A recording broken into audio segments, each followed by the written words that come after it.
All right. Hey, what's up? This is Jason Drone. Welcome to today's episode of Sales System Experts.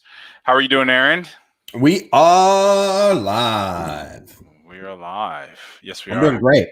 That's fantastic. So, any good news from the week? So many good newses. All Did a right. did a webinar yesterday. Had 2,300 people registered. Woo! 700 of them ish Showed showed up. up. Wow. Did about 50,000 in sales in the first wave, and now the replays will go out and all that good stuff, which usually doubles the conversions over the next. So Yeah. about $100,000 in sales. Really good client of ours was, I was helping them do it. We kind of partnered up on it. Awesome. So that was super, super cool. Yep. And yeah, man, just so much going on like you. But let me ask you, how was your week? And what cool thing happened in your week? So, geez, my cool things. Let's see. I've been on the phone all week. Like my not that cool, really, but cool that so many people want to talk to you and give you money. Yeah, kind of. Yeah. Yeah, I've been on the phone all week, so it's been a lot of calls, a lot of client calls, a lot of calls, Did that make it feel like the shortest week in history or the longest? Oh, it's the longest. I'm definitely an extrovert by nature or an introvert by nature. And these long call weeks are just not necessarily something that I get into. I'm going to share something that I have been getting into, if that's okay. Please do. Okay. Topic of our call today is scaling and optimization. So basically, are we going to do 42 calls about this? Because this could go really long. So this is more probably just an optimization thing, and it's funny because I haven't even showed Aaron this, and we're using this as an example, as an excuse to like have a conversation. So real live example of our own stuff that you're filling me in on that we're going to use for training for everybody else. I love it. Yep. So let's see. Okay, so here's a good one. So we're testing two different variations of so this is a piece of software called Visual Website Optimizer. I was in love with Visual Website Optimizer, and then I wasn't in love with Visual Website Optimizer, and now I'm back in love with it again. So sounds like a girlfriend. Right, I know. So it was the very first split testing tool that I ever played with, by and large, it was something I was just kind of I really enjoyed. Now this, and it also works very, very well. And then they kind of added a bunch of features to it, and then it just got really like Microsoft. They did what Microsoft does to software. They just move in, they fucking destroy it by adding a bunch of stupid shit to it, and then it doesn't work as well. So take that, Microsoft. But since they have cleaned it all back up, they've reined in all their new features, and now it's actually pretty cool again. They hired somebody from Apple. Right. So this is one test. So basically what this test is I'm split testing our old sales funnel page with a new sales funnel page. So this sales funnel page is the only thing that is different on this page, and this page converts at like 2% typically. The only thing that's different from this page and this page is a new video. So actually it kicked me to the new variation. So, but basically all it is this video. This video is an updated video that is me 50 pounds lighter than the previous video that I recorded a year and a half ago. This is going to be an evaluation of human nature. Do people trust the fat guy more or the skinny guy more? We're going to find out. Oh, this is going to be interesting. I can't wait to hear the results of this, because that's the only thing that's changed, right? It's actually the same script and everything. Wow, this is going to be interesting. So the winner is the skinny guy, or the skinnier guy. God. Humans are so shallow. So the variation one, which is the new video, has gotten 3 out of 58 conversions so far. So that's 3 successful applications compared to 0 out of 51 of the control. Now, this is still early days. Like it's not, it's not like a 200 click test or anything like that. But by and large, 3 out of 3 to 0 is ridiculous. So 6.9% conversion on the new video, which that's saying something, right? So actually, here's the preview. So you can see this is the screenshot of the old video, and then this is it looks like this is just a kind of Vimeo screen grab or whatever, like an automated thing. But the second same thumbnail on both. Yeah, no, it's different thumbnail. So, but both of them are playing, so you have to hit the play in both instances, but the rest of the content is the same. The form is the same. The content's the same. The headlines are the same. Everything besides the video is different, or everything besides interesting. If the thumbnails are different, what would be interested just to see is look at the data of how many people actually played it. Oh yeah, that would. So the other thing we're tracking is engagement. So both of them you have to play. It's not an automated play. So in the thumbnail, actually here, check this out. So if we look at the previews, the thumbnail is this overview shot of a laptop, and then the thumbnail on the new one, Vimeo it has this weird captcha thing, but with Vimeo it's actually me, like it's a thumbnail of me, my face, like full motion graphic. They have to click play in both scenarios, but the like if we look at engagement, then engagement is, so we're at 34% when it's a full motion shot, like they have to click play on a picture, on a thumbnail of me, versus 20% when it's a thumbnail of like that overview stock photo thing. So it's kind of an interesting little tidbit. Interesting. Yeah. So like, are we getting, because we've got 34% versus 20%, which engagement. Yeah, which is an increase in that video being played, almost 100%. Yep. More. Yep. Than the other one. Right. And then this has gotten, it's 3 to 0 in terms of the number of applications actually submitted from the page. Actually, let's look at the click map. So let's just check this baby out. So this is the control. Yeah. And then we see, so we have a click there, a couple clicks through the page. Will this heat map software show us how many clicks were done on that video? Sometimes they'll summarize them, like in a pop-up. I don't know. Currently showing 10 clicks total with an intensity. There's a click map. Well, maybe the click map will show us. It doesn't look like it's doing anything. All right, so let's go look at the other one. So see, now what would be interesting is to put the same thumbnail on both of them. Yeah, to test apples. So the thumbnail just got more people to click it, or if that video was actually the better performing video. So, well, look at this. So this is, if we look at the heat map for the control, like we got a couple clicks, like just random clicks here.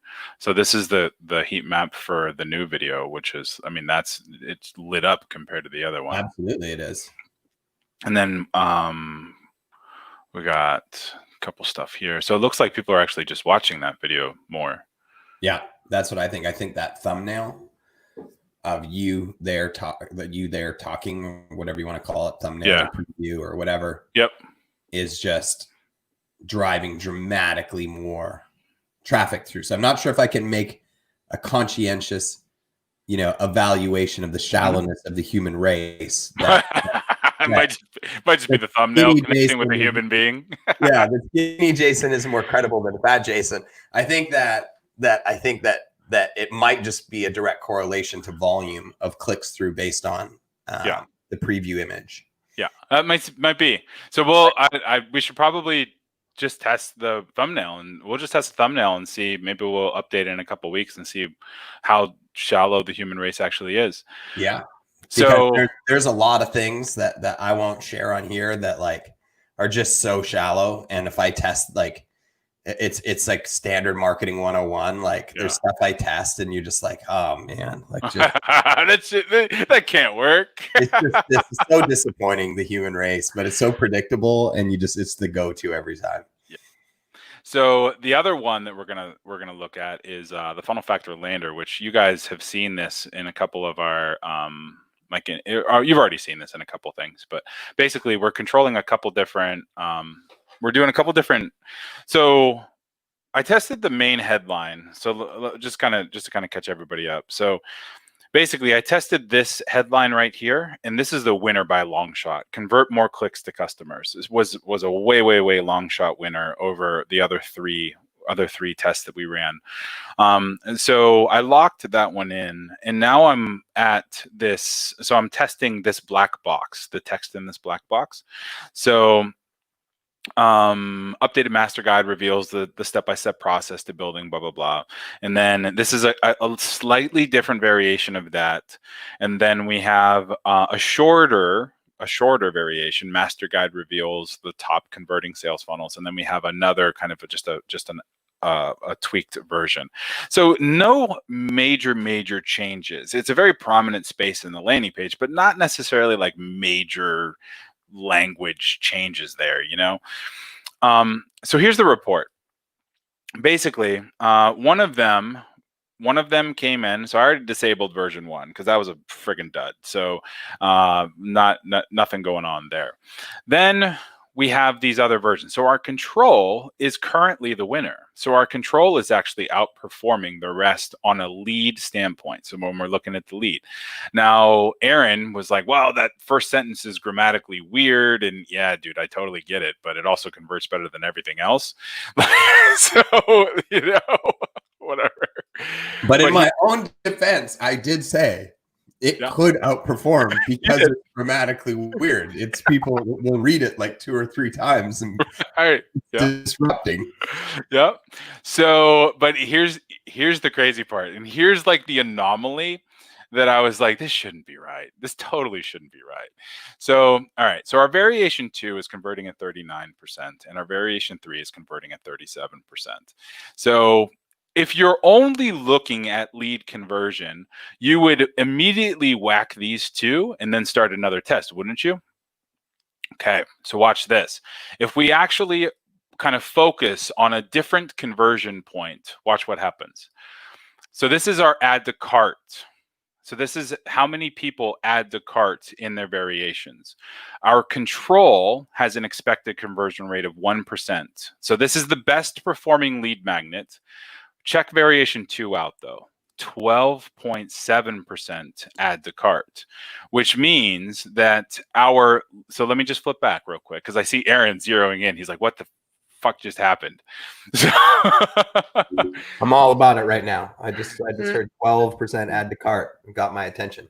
So the control is testing on the front side. When we're optimizing per lead, the control is testing at 45%, which is awesome. The variation 2 is converting at 39%, which is less awesome than the control.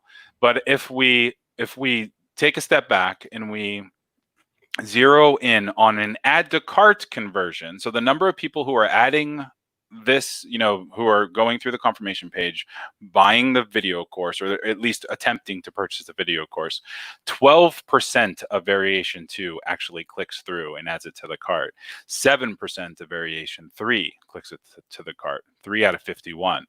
So in this, when we focus on add to cart, variation 2 is the winner of the split test, not the control.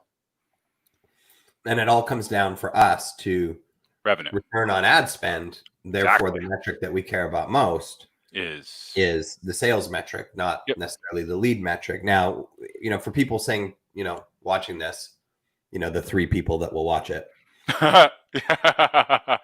what would you look at as a base number of conversions for statistical relevance in this case? So I'm usually like 95%. Like if I can get probability to be best at 95%, then that's a pretty good number for me. But sometimes it's just it's flat out wrong. Like, so at this point, I'm looking at 0 out of 49. I'm like, well, that thing, there's no way that's going to win. Not in these two. So let's let these two duke it out. Yeah, I agree. So now we haven't so this is just add to cart. This is just the number of people who added to cart. So let's take this one step further and see how many people. Are you going to really screw up my mind now? No, actually, it's pretty actually kind of. So it's 3 right now. Variation 2 and variation 3 are neck and neck, which is, I mean, it is what it is. But so 3 and 3 out of 51 in each sense ended up clicking through to purchase. So these are successful buyers since the test was rolled out. So it just goes to show you that your front end metric when you're testing is not always the best metric to be looking at. So we're going to disable this variation. So being that this is the control and the base, what we have to do is it's going to come up. It can't disable base variation, change the base variation and try again. So we're going to change the base variation into variation 2. So it's switching the base variation, so the one that it originally tests from, and then from there we disable this control variation because that one sucked. Even though it was the best conversion, we don't care about conversion, we care about sales. So these two are our best from a sales standpoint. Make sense? I like it. So what do you think? Well, one, I think that initial results are very exciting. Number 2, that's why we always be testing. Right. Always be testing. There's tests running 24/7. Yeah. Because the more testing, as long as you don't, like, for me, you can over test. Yeah, totally. But if you do it within an intelligent, controlled, organized way, like in the agency, we only test with inside of 10% of the ad budget, yep. Right? So we don't mess up the overall yep. return on ad spend. Then you should always be testing. Yep. You should always be trying to beat the control. Yep. Always. And I do want to point something out. Correct me if I'm wrong. The grammatically incorrect one was attracting stupid people who don't buy. You could make that case. You could absolutely make that case. So we might have been getting the highest opt-ins there, but they were dum-dums. Yeah, that you could absolutely be making that. I mean, because the smart ones buy because they recognize quality, right? I mean, that's what I'm saying. The buyers were like, I am buying this. This guy can't even speak English. But the dumb ones were like, I resonate with this guy. He speaks like me. Oh, it's funny. So that is my big some of my big statistical stuff for that has kept me sane, throughout this process. So amidst my 35 calls. I love it. Well, right. Let's call this a wrap. I have a hard stop and another meeting, and you and I have another meeting later today. So we do. And thank you for joining us again on Sales Systems Experts. We'll see you next week. All right. See ya. Bye.